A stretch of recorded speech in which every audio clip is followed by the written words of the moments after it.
तो दोस्तों महाराजगंज के इस एपिसोड में हम महाराजगंज के हर उस एरिया में जाएंगे जो विकास की धारा से पीछे छूट गया है, जहां पे काम होना चाहिए। जनप्रतिनिधियों को, जिम्मेदार लोगों को ध्यान देना चाहिए, जो महाराजगंज को कहीं ना कहीं समस्या में डाल रहा है। उन क्षेत्रों को इस वीडियो में हम कवर करने की कोशिश कर रहे हैं। देखिए ये जो नल है इसकी ऐसी जर्जर स्थिति है, इसको रिपेयरिंग की ज़रूरत है क्योंकि ये पानी नहीं दे रहा है और ये ठीक अस्पताल के सामने है। इसमें ढिलाई नहीं होनी चाहिए, प्रशासन को ध्यान देना चाहिए और इस नल को साफ कराना चाहिए। तो दोस्तों मैं इस समय सड़क में खड़ा हूँ और ये सड़क महाराजगंज के उस एरिया की है। यहाँ से महज आप सामने देखेंगे तो बस स्टैंड है और इधर आप देखेंगे तो सरकारी होम्योपैथिक की अस्पताल है और इधर आप देखेंगे तो महाराजगंज की पुरानी जो अस्पताल थी, यहाँ पे वो अस्पताल है। मैं आपको बता दूं तो ये महज यहाँ से मंत्री जी का जो घर है महज 1-1.5 किलोमीटर के दूरी पे है और वहीं पे ये बलिया पे वर्षों से लंबित कार्य पड़ा हुआ है। नमस्कार, आप देख रहे हैं सलार टीवी, मैं हूं आपके साथ अरुण कुमार। महाराजगंज देखा जाए तो पिछले दिनों में तेजी से प्रगति की ओर आगे बढ़ रहा है, विकास कर रहा है और हर फील्ड में विकास तो हुआ है। मैं इस समय खड़ा हूँ बलिया पुल पे, जो ये वर्षों से ये यहाँ के लोकल है, बताएंगे। यहाँ पे पिलर तो खड़ा हो गया है लेकिन आज तक पुल नहीं बना है। आइए लोकल हैं, इनसे बातचीत करते हैं कि क्या समस्या है कि ये पुल नहीं बन पा रहा है। सबसे पहले आप अपना नाम बताइए। हमारा नाम है विनोद कुमार। इस पुल के वजह से क्या समस्याएं होती हैं, आखिर ये पुल क्यों नहीं बन पा रहा? ये पुल जो है बना था, बन रहा था और पता नहीं इसमें क्या मैटर फंस गया कि तब से पुल इसी तरह अधूरा रह गया। कितने दिनों से ये पिलर बस पे खड़ा है? ये कम से कम हो गया 3 साल से। 3 साल से? महज 3 सालों से? 3 सालों पहले ये पिलर डाला था? हाँ। यहाँ के आप भी लोकल? हाँ, यहाँ के जनप्रतिनिधियों की गैर जिम्मेदाराना काम है कि आधा अधूरा काम हो गया तो ये पूर्ण क्यों नहीं हो रहा है। इसके बजट की व्यवस्था करना यहाँ के विधायक महोदय का या नगर पालिका के माध्यम से अगर है तो उनकी जिम्मेदारी है। और ये इतना छोटा सा पुल और इसके निर्माण में 3 वर्ष से ये लंबित है। समझ में नहीं आता कि सरकार की क्या मंशा है या लोगों की क्या, यहाँ के जनप्रतिनिधियों की क्या मंशा है। इसलिए नुकसान है कि इधर इतना बड़ा मोहल्ला है अमरुतिया और या कनेक्टिविटी गांव की जो है वो यहाँ से 5 मिनट 10 मिनट की दूरी पे पैदल ये जा सकते हैं। हॉस्पिटल आपके बगल में देख रहे हैं, हॉस्पिटल है सदर हॉस्पिटल, बस स्टॉप इसके जस्ट पार होने के बाद सामने बस स्टेशन है। तो इनकी जो बुनियादी सुविधाएं हैं, जरूरतें हैं, ये पैदल भी पहुँच करके या तुरंत पहुँच के अपना काम कर सकते हैं। जिसके लिए चक्कर काट के यहाँ से हनुमानगढ़ी जाते हैं, फिर वहाँ से घूम के यहाँ आते हैं, तब इनको सवारी मिलती है या इनकी बुनियादी सुविधाएं प्राप्त होती हैं। ये जनता का नुकसान है। बरसात में आप लोगों को क्या दिक्कत होता होगा? में तो पैदल भी, अभी तो पैदल लोहे के उस पे जा पाता है आदमी, बरसात में पैदल भी नहीं जा पाता है। लोहे के पाइप डलने की वजह से कभी यहाँ पे ऐसा तो नहीं हुआ किसी को नुकसान पहुंचा हो, कोई बच्चा गिर गया हो? मोटरसाइकिल वगैरह की जब लोग प्रयास करते हैं, जैसे कोई आ गया मोटरसाइकिल या कोई इस तरह का प्रयास करता है, तो एक बार दुर्घटना हुई थी और बरसात में भी एक बच्चा शायद यहाँ पे मर गया था। तो इसलिए ये सारी घटनाएं होने के बावजूद भी प्रशासन नहीं चेतता, ये बड़ा चिंता का विषय है।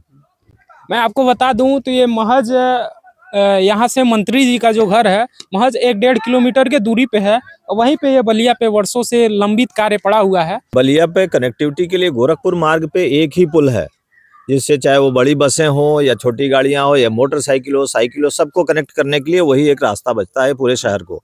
इसलिए इसके हो जाने से कम छोटी गाड़ियां, मोटरसाइकिल, साइकिल का जाम और भीड़ भाड़ कम हो सकती थी। लेकिन अब ये प्रशासन कब संज्ञान लेगा, कब अपनी चिर निद्रा से जागेगा, ये मुझे नहीं पता। इस समय मौजूद हूँ जो महाराजगंज की ये पुरानी अस्पताल है उसके ठीक सामने, और यहाँ की व्यवस्थाओं को आपको दिखाएंगे, यहाँ के रोड्स को दिखाएंगे। सबसे पहले मैं आपको दिखाऊं तो इस अस्पताल के सामने इंडिया मार्का का जो नल है, स्वच्छ पेयजल जिससे मिलता है, उस नल की स्थिति आपको दिखाएंगे।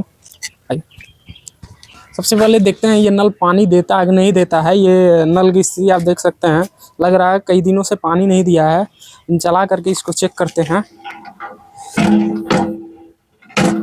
देखिए ये जो नल है इसकी ऐसी जर्जर स्थिति है, इसको रिपेयरिंग की ज़रूरत है क्योंकि ये पानी नहीं दे रहा है और ये ठीक अस्पताल के सामने है। इसमें ढिलाई नहीं होनी चाहिए, प्रशासन को ध्यान देना चाहिए और इस नल को साफ कराना चाहिए। और पुरानी अस्पताल के ठीक सामने मैं आपको रोड दिखाऊं तो महज कल शाम को तनिक बारिश हुई है, उस बारिश की वजह से आपको रोड दिखाऊं। इधर आइए।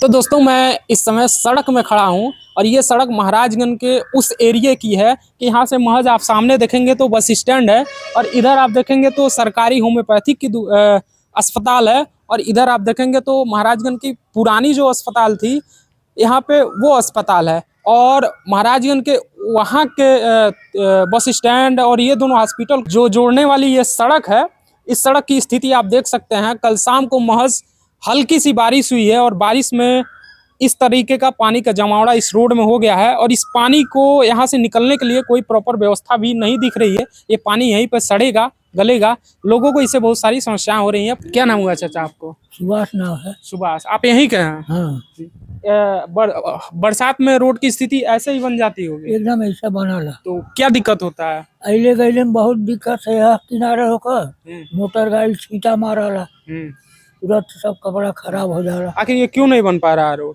इन लोग नहीं बनवा रहे हैं, न कोई इस पर ध्यान दे रहा है। और इस पे अगर प्रशासन न ध्यान दे, इसको न बनवाए, तो इससे बड़ी ढिलाई और इससे बड़ी लापरवाही क्या हो सकती है? प्रशासन को इस पे ध्यान देना चाहिए और इसके दोनों बगल में, कम से कम दोनों नहीं तो एक बगल में नाली बननी चाहिए और पानी को निकलने का प्रॉपर व्यवस्था होना चाहिए क्योंकि बरसात आने वाला है। बरसात में लोगों को बहुत सारी इससे दिक्कतों का सामना करना पड़ सकता है। माननीय पंकज चौधरी जी, मंत्री जी के घर के बगल से ये रास्ता निकलता है। ये सोनारा नहर को, छोटी जो नहर है उसको जोड़ता है और कल शाम को तनिक बारिश हुई है और इस बारिश की वजह से इस रोड का हाल देख सकते हैं हमारे पीछे। और सबसे बड़ी चीज़ ये है कि ये रोड आज तक बना नहीं है, पूर्णतया टूट गया है। ये खड्डा आपको दिख रहा है कि रोड दिख रहा है, क्या है कुछ समझ में नहीं आया। पूरा यहाँ पे पानी लग गया है। अगर ये रोड बन जाती है तो बहुत सारा जो ट्रैफिक है, यहाँ से मुख्यालय जाने वाले लोग ठीक इसी रास्ते से ऐसे निकल जाएंगे। आप पीछे देखेंगे 4 व्हीलर आ रही है। सबसे पहले भैया आप अपना परिचय दीजिए। हमारा नाम अभिषेक वर्मा है। मैं मऊ पाकर से रहने वाला हूँ। ये सबसे पहले जो ये आपको रोड दिख रहा है, ये कहाँ से कहाँ तक कनेक्ट करती है?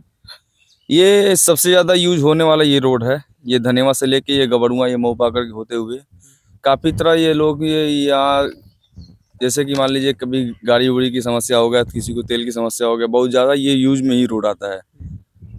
और ये रोड किसके अंडर में आता है? ये रोड आता है, ये सभासद का नेम क्या बोलते हैं उनका नाम, अभी तो फिलहाल नाम पता नहीं है। ये है यही मऊ पाकर के रहने वाले हैं, उन्हीं के अंडर आता है। तो आखिर ये रोड कब से इस तरीके का खराब पड़ा हुआ, गड्ढा पड़ा हुआ है? ये काफी समय से हो सकता है। ये 15-15 साल तक हो गया। 15 साल से ये रोड बना नहीं है? 15 साल से ये रोड बना ही नहीं है। क्यों आप लोग लोकल हैं, आप लोग इस पे आवाज नहीं उठाते हैं? सफाजत जो भी होता है उसे कहते नहीं? आवाज उठाने का कारण होता है, बात को कोई सुनता नहीं है, किसको कौन क्या बोलेगा। मंत्री जी के पॉलिटिशियन है नहीं हम कि हम अपने तरफ से करा दें। हम तो आम पब्लिक हैं, हम किसको क्या बोलने जाएं। अब उन लोग को देख रहा होगा, ये लोग तो आते भी हैं, इस रोड पे आए भी हैं, कई बार आए हैं। जब उधर सारी रोड ब्लॉक हुआ था तो सीसी रोड से काम हो रहा था। 24 करोड़ के रास्ता जो बंद था, सारे रास्ते से इधर जाते हैं। डीएम एसपी सब इधर से गुजरे हुए हैं, ये लोग देखे भी हैं, ऐसा नहीं है कि नहीं देखे हैं। आखिर अगर आपकी आवाज प्रशासन तक जाती है, प्रशासन से क्या कहेंगे इस रोड के बारे में, क्या मांग रखेंगे एज ए सिटीजन?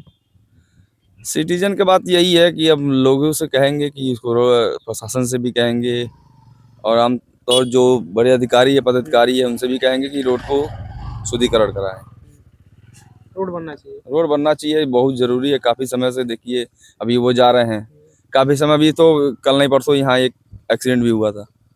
और क्या था, ये ईद का कोई था, वो लेके जा रहे थे फैमिली गबड़ुआ की तरफ, वो पानी में गिर गया। बताइए उनकी क्या स्थिति होगी। अभी तो ये तनिक बारिश हुई है, पूरी बरसात होती है तब तो ये रास्ता ब्लॉक हो जाता होगा। हाँ, रास्ता बारिश होता है तो रास्ता ब्लॉक होता है, ये जाहिर सी बात है। तो ये आप ये रास्ता देख रहे हैं, ये मंत्री जी के घर से महज 500 मीटर के दूरी पे, अमूमन 500 से ज़्यादा नहीं, 500 मीटर के दूरी पे इस तरीके का रोड है। ये कहीं ना कहीं मंत्री जी को भी इस पे सोचना चाहिए, प्रशासन को जल्द से जल्द इस रोड पे काम चालू करा करके इसको बनाना चाहिए।